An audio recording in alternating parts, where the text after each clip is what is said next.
संपूर्ण भारतवासियों को, देश विदेश में विराजमान सभी श्रोता भाई बहनों को बहुत बहुत साधुवाद करते हुए आप सभी को छोटी दीपावली की बहुत बहुत बधाई। सभी को ये कहते हैं ये छोटी दीपावली है, यम के द्वार पर से भी बचाने वाली दीपावली, नरक से बचाने वाली दीपावली।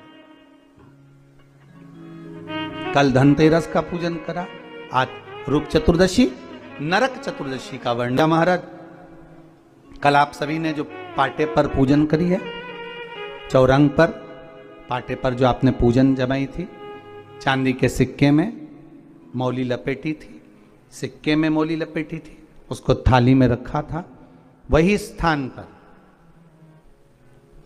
वो थाली अगर आपने उठाकर अंदर रख ली हो या कहीं पर विराजमान कर दी हो, उस थाली को कहीं विराजमान कर दिया हो, तो आज फिर पुनः वही थाली वापिस सुंदर गोबर से लीप कर या जल से उसको पोंछकर वहां पाटा रखें, चौरंग रखें, चौकी रखें। महाराज उस पर वापिस पुनः लाल वस्त्र बिछाकर उस थाली को वापिस वही रखें। आज जो दिए लगना है, आज जो दीप लगना है, महाराज एक दिया आटे का चौमुखी, 4 बत्ती का दीप लगाएं। उसमें चाहे तो सरसों का तेल डाल लें, तिल्ली का तेल डाल लें, चाहे तो उसमें मीठा तेल डाल लें, और 4 बत्ती उसमें होना चाहिए। थोड़ी सी पीली सरसों, अगर पीली सरसों हो तो पीली सरसों, नहीं हो तो काली सरसों उस दीप के अंदर डाल दीजिए। महाराज एक घी का दीप लगाएं, महाराज एक घी का दीप लगाएं। फिर ध्यान दीजिएगा, घी का दीप जो कलदार रखे हैं, लक्ष्मी जी का जहां पूजन कर रहे हो, लक्ष्मी जी का सीधा हाथ घी का दिया होना चाहिए। तो आपका कौन सा हाथ हो गया? उल्टा हाथ। लक्ष्मी जी का उल्टा हाथ वहां पर रखो चौमुखी दीप, और महाराज जल का छींटा देकर उन जो सिक्के रखे हैं, जो लक्ष्मी जी रखी है, भगवान का जहां पूजन कर रहे हो, उस पर जल का छींटा देकर सुंदर भाव से माता लक्ष्मी का स्मरण कर कर, गणेश जी का स्मरण कर कर आप भाव से महाराज जल का छींटा देकर सुंदर वस्त्र अर्थात मौली, कलेवा जो भी आपके पास में हो समर्पित कर कर भाव से रौली, मौली, चंदन, अबीर, गुलाल, मेहंदी, जो भी सामग्री पूजन का साहित्य आपके पास में है, वो उन कलदारों पर, माता लक्ष्मी पर समर्पित कर दें। 5 अमरबेल के टुकड़े, 5 कमलगट्टे, 5 हल्दी की गांठ उस पर समर्पित कर दें। महाराज माता लक्ष्मी को मीठे का भोग लगा दें, और भोग लगाने के बाद में माता लक्ष्मी को प्रणाम कर कर सुंदर जो चौमुखी दिया आपने बनाया है उसको तो वहीं रखे रहने दें। जो घृत का दिया बनाया है, घी का जो दीप लगाया है आपने 1 बत्ती का, उसमें 4 बत्ती नहीं होना चाहिए, बस केवल जो तेल का दीप लगेगा वो 4 बत्ती का, घी का दीप 1 बत्ती का, उस 1 बत्ती के दीप को लेकर माता लक्ष्मी जी की आरती करें।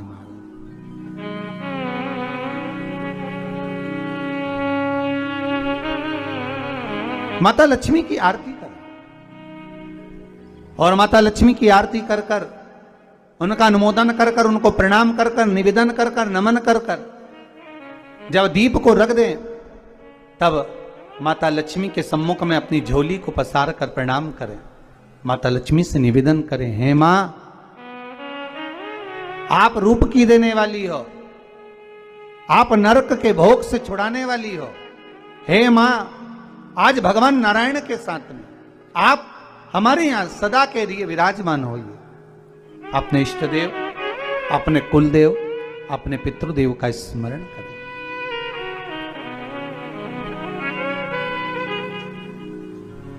नमन करें, प्रणाम करें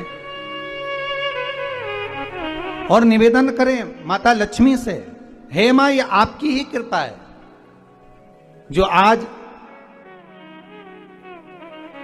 आप मेरे घर में आई हो। ये आप ही की कृपा है जो मैं आपकी सेवा कर रही हूं, पूजन कर रही हूं, अर्चना कर रही हूं। माता को हो सके लाल पुष्प उन सिक्कों पर, कॉइन पर जो पूजन करी है उस पर समर्पित कर दे। महाराज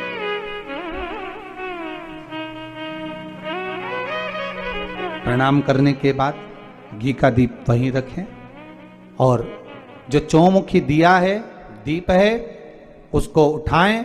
पूरे घर में घुमाने के बाद में सारे द्वार खोल दीजिए और सारे घर में घुमाने के बाद में जो मुख्य द्वार है उस मुख्य द्वार के बीचों बीच उस दीप को रख दीजिए। प्रणाम करिए, वापिस आ जाइए। महाराज द्वार थोड़ी देर खुले रखिएगा और माता लक्ष्मी का स्मरण करिएगा, माँ को प्रणाम करिएगा।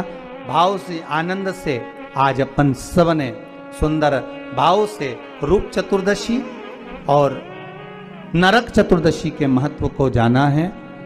ये 5 दिवसीय है दीप पूजन, दीपावली का पूजन 5 दिवसीय जो सुंदर लक्ष्मी जी का सुंदर पूजन का विधान हम कहते हैं। ये छोटी दीपावली है, यम के द्वार पर से भी बचाने वाली दीपावली, नरक से बचाने वाली दीपावली। कल धनतेरस का पूजन करा, आज रूप चतुर्दशी, नरक चतुर्दशी का वर्णन किया महाराज। रूप चतुर्दशी, नरक चतुर्दशी, छोटी दीपावली के पूजन का महत्व समझेंगे। कल कथा में वर्णन किया था, अपन सबने श्रवण किया कि धन्वंतरी जी प्रकट होते हैं, साथ में उनके हाथ में शंख है, चक्र है, सुंदर औषधियां हैं और औषधि के साथ में एक कलश जो भरा हुआ है वो अमृत का भरा हुआ है और उस अमृत के कलश को देवताओं के नजदीक में लेकर जाना, देवताओं के पास में जाकर देना, उस अमृत के कलश को प्रदान करना। पर अगर धन्वंतरी भगवान का अवतरण हुआ है तो धन्वंतरी भगवान विष्णु का ही एक अंश अवतार,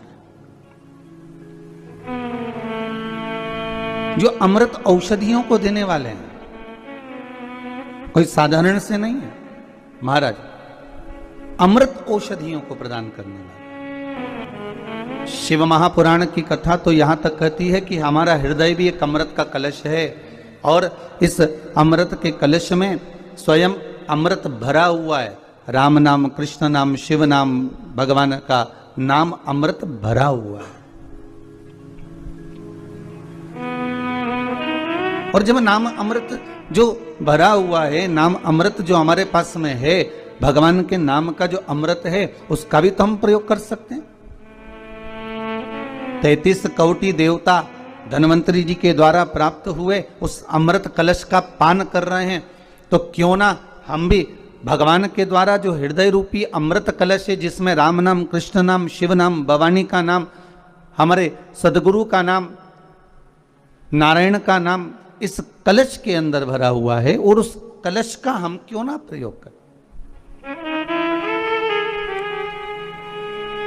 कि राम राम रटते रहो जब तक घट में प्राण, कबहु तो दीन दयाल के भनक पड़ेगी कान।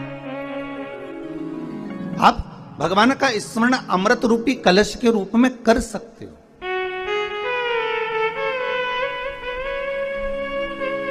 भगवान विष्णु स्वयं उस किसान को समझाते हुए कहते हैं कि आप धनतेरस का पूजन इस विधान से करिए।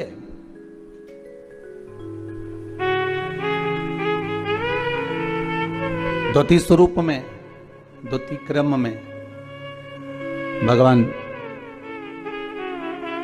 धनतेरस के पूजन का तो महत्व बताए, साथ में हमारे यहाँ जो छोटी दीपावली के पूजन का जो महत्व है, छोटी दिवाली के पूजन की जो प्रधानता है, हमारे यहाँ कहते हैं कि ये छोटी दीपावली है। अमावस्या के एक दिन पहले, रूप चतुर्दशी के दिन, या आप नरक चतुर्दशी के दिन हम जो भगवान का गुणगान कर रहे हैं, हम जो भगवान का स्मरण कर रहे हैं, हम भगवत चरणारविंद का रसस्वादन ग्रहण कर रहे हैं, उसका एक आनंद सुख, उसकी भक्ति का सुख एक अलग है। महाराज क्यों कहते हैं इस छोटी दीपावली को नरक चौदस, नरक चतुर्दशी?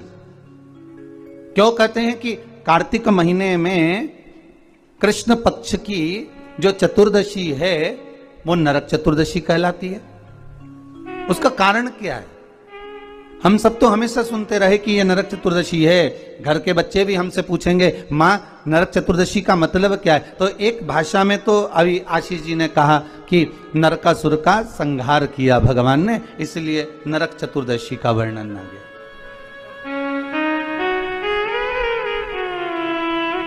केवल एक नरकासुर का संहार करने पर नरक चतुर्दशी का महत्व वर्णन हो, पर हमारे शास्त्र, हमारे वेद, हमारे पुराण हमें जो वर्णन करते हैं महाराज, एक सुंदर नगरी में रांतिदेव नामक का एक राजा निवास कर रहा है। बड़ा सुंदर भाव है महाराज उस रांतिदेव का।